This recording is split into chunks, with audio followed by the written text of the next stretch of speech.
So what Diana would do is she would go to a boutique, buy a beautiful designer gown, buy it, okay? Take it to her seamstress, all right? Because she always had one on call, right? Take it to her seamstress, have her seamstress to replicate it perfectly, then take the shit back. Oh!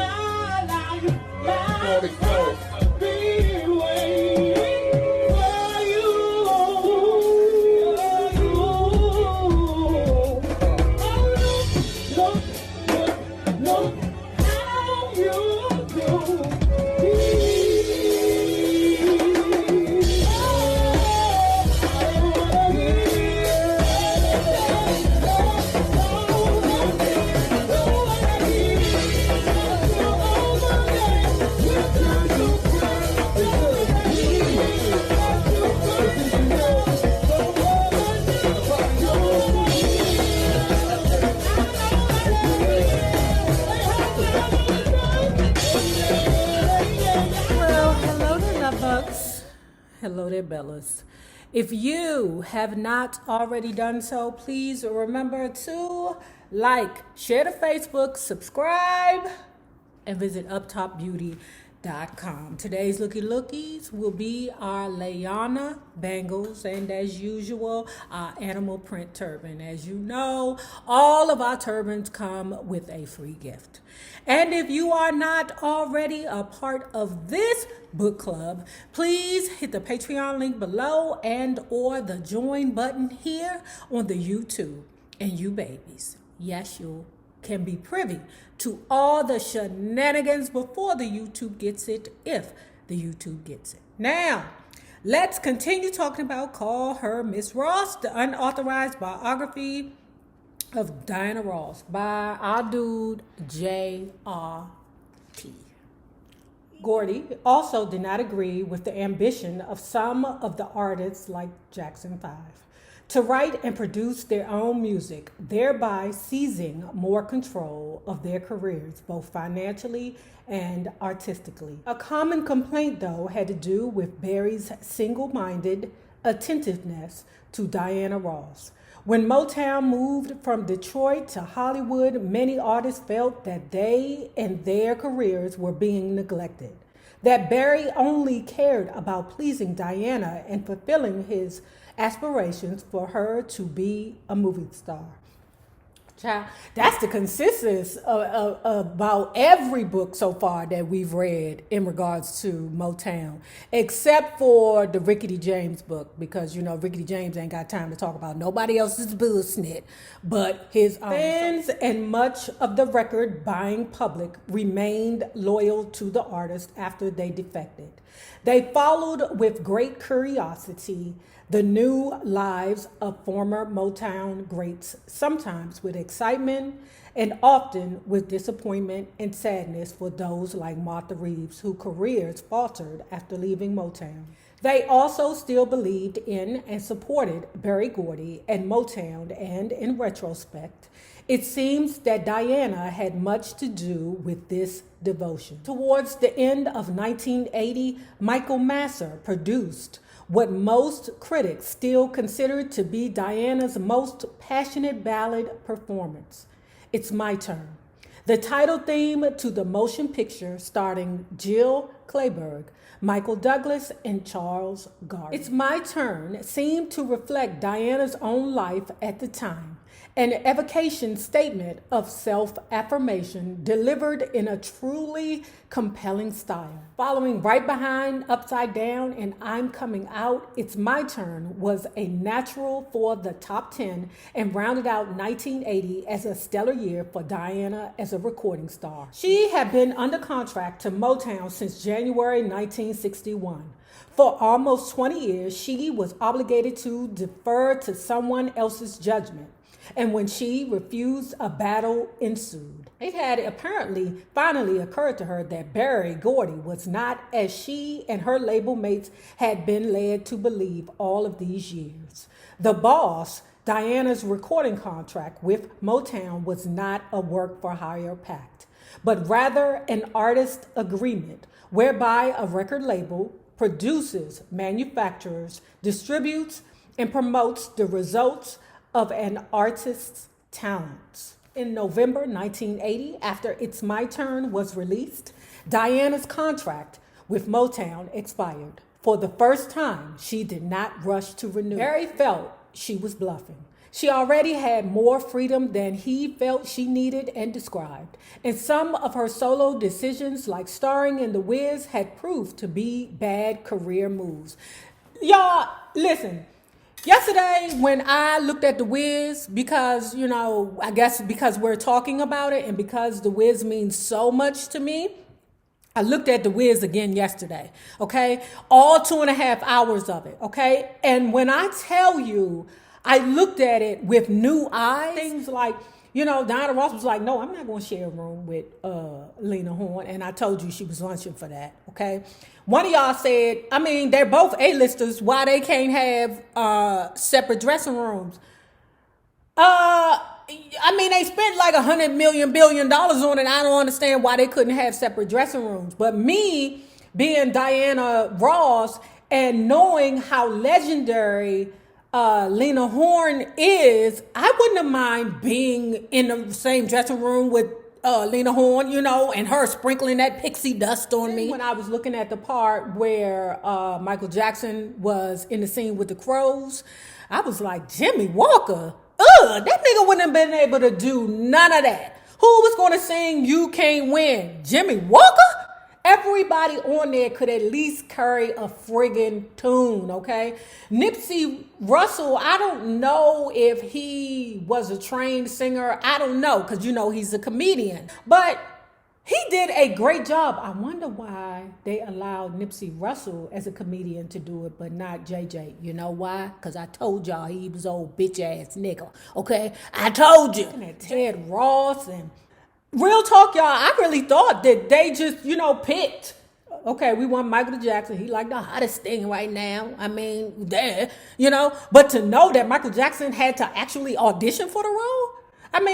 So I really do appreciate the movie now. Also, y'all, let me admit, knowing that she was 36 years old, when I looked at her, there were parts in the movie where she looked so much older than a 24-year-old teacher. I love you, Diana, but the fact is you've never looked young.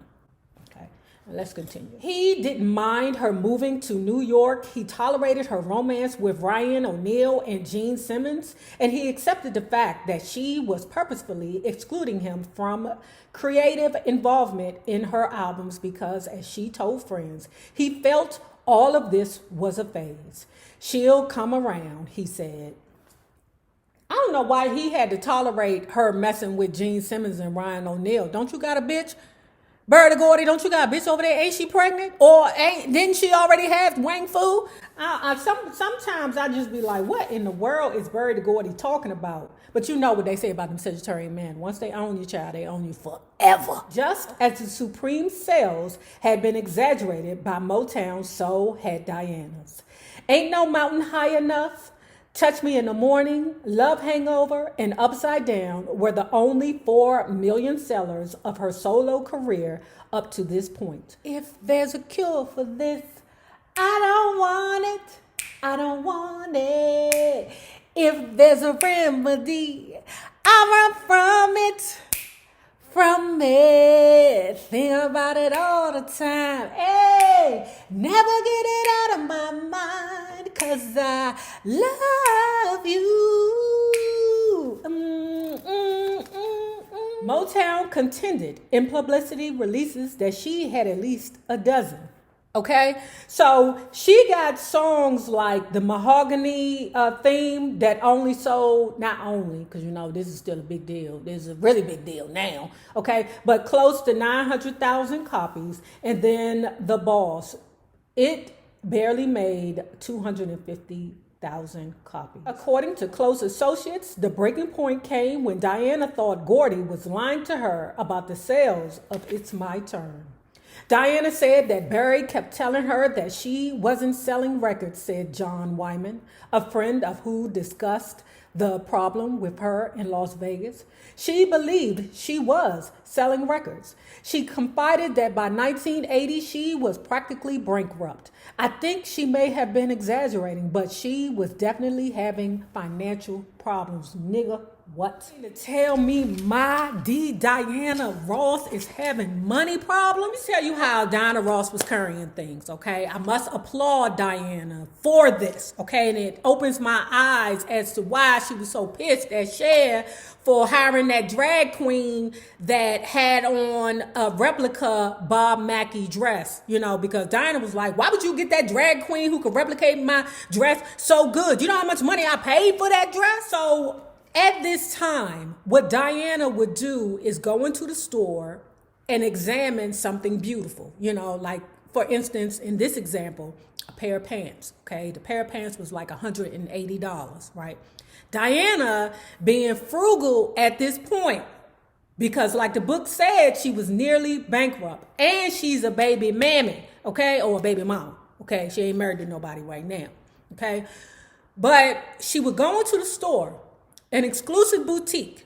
She went into it, examined the pair of pants, you know, looked at them. The pair of pants cost $180 back then in the 80s. $180 back then for a pair of pants is like $1,800 for a pair of pants now.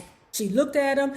The boutique worker is like, they're beautiful, they're beautiful. Diana's like, beautiful, I can make 5 pair for less than that and still have change. The boutique worker said, you're right. Okay.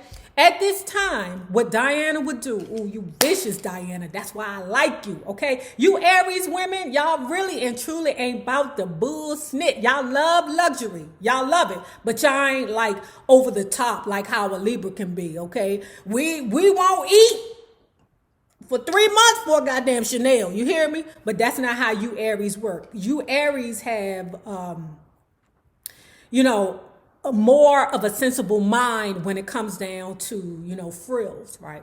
So what Diana would do is she would go to a boutique, buy a beautiful designer gown, buy it, okay?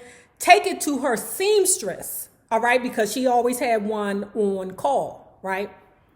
Take it to her seamstress, have her seamstress to replicate it perfectly, then take the shit back. Oh, glory, why I never think about that, girl? Why in the hell ain't I never think about that? That's what I'm saying. That's why she is the boss. You heard me? It's my house and I live here. Hey, to mi casa y vivo aquí. That's why she is the boss. So much respect for the Diana after learning that. Okay, columnist Janet Charlton said that in the late 70s, Diana would stand in front of a shop window in Beverly Hills with a sketch pad, pencil in hand. She would copy designs and then take the sketches back to her seamstress to have knockoffs, cheaper versions made for herself.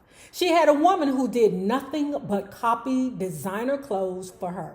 Charlton said she would buy expensive gowns on consignment in the most exclusive stores, only to have her seamstress stay up all night making duplicates. The next morning, she would return the dresses saying she had changed her mind. Of course, she would always get a full refund. It's my house and I live here. Despite Diana's financial situation, Berry Gordy could not entertain the thought that Diana would actually leave the label. She embodied the spirit of Motown. Okay, yeah. All right. In February 1981, Diana produced her own television special for CBS in association with television producer Steve Binder and without Barry and Motown's official involvement, entitled Diana, with a lowercase d. The 60-minute show combined tape footage of her concert before 18,000 fans at the Los Angeles Forum with studio footage that teamed Ross with Larry, Who Shot J.R. Hagman, and Michael Jackson. Girl, child, I found that thing on YouTube. Oh my God, I thought I was gonna bust a gut. Woo! I thought I was going to bust a gut. Now, knowing the background information on this, makes it even better. Okay. Whoo, my nerves, y'all. I'm telling you, Diana is the boss. You hear me? This girl comes out in white. Beautiful. It was like this white foxtail, full length, coat thing. It was white. It was beautiful. You know, us blacks look so good in white. Okay. I don't know why, but it's something that it do to our skin. It don't matter what complexion you are. Okay. That's why we always having white affairs. Okay. But she came out through the crowd, hair flowing. Oh my gosh, girl. That coat was bouncing, them little foxtails. I mean, Peter, I hope you ain't in the building, but that little foxtails was, like splashing all over the place. My gosh, oh my God. And when she came out, she was singing, I'm coming out. My Diana was doing it. And the stage was like so simple. Oh my gosh. So she was being frugal, okay? She's coming through the crowd. Oh my God. She came through the crowd. I'm sorry, y'all, but this is how beautiful Diana was looking, right? She came through the crowd. I think I posted it for my members on YouTube, and I posted it on Patreon, right? But she coming through the crowd. The foxtails is flapping, okay? She got the microphone in her hand. Coming. Oh my God, coming to the crowd. Girl, then she gets on this stage. It's like this round stage. No one's on stage but her, okay? She got a couple of background singers. You can't see them because they down below. And a small, according to the book, a small band or orchestra, okay? And, she's singing her hits. She's wonderful. Do you hear me? I mean, wonderful. She take the coat off. Ooh! I don't know if it was white lame or silver lame. I don't know what it was. But she was so sexy. How a woman with no titties and, barely an ass. Where did Tracy Ellis Ross get her ass? Be so beautiful. Oh, my God. She was perfection. You hear me? Oh, my God. I'm up right now. I need a break. The taping of this show provided the first of many Diana Ross Murray Wilson confrontations of the 80s.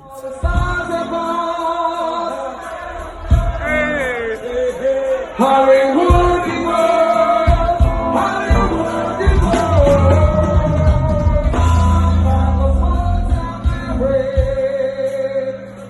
lovely white line, baby carry.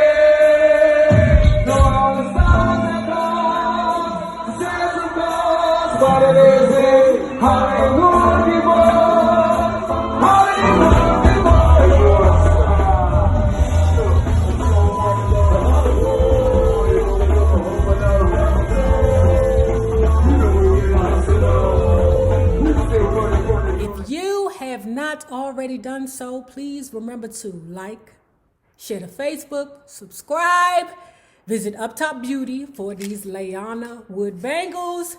And remember this, the same people that you meet on the way up will always be the same people that you meet on the way down. My naysayers, my patron loves, my love bugs, my bellas, be safe out there. They got a new variant, y'all. They got a new variant. Continue wearing your mask. Peace.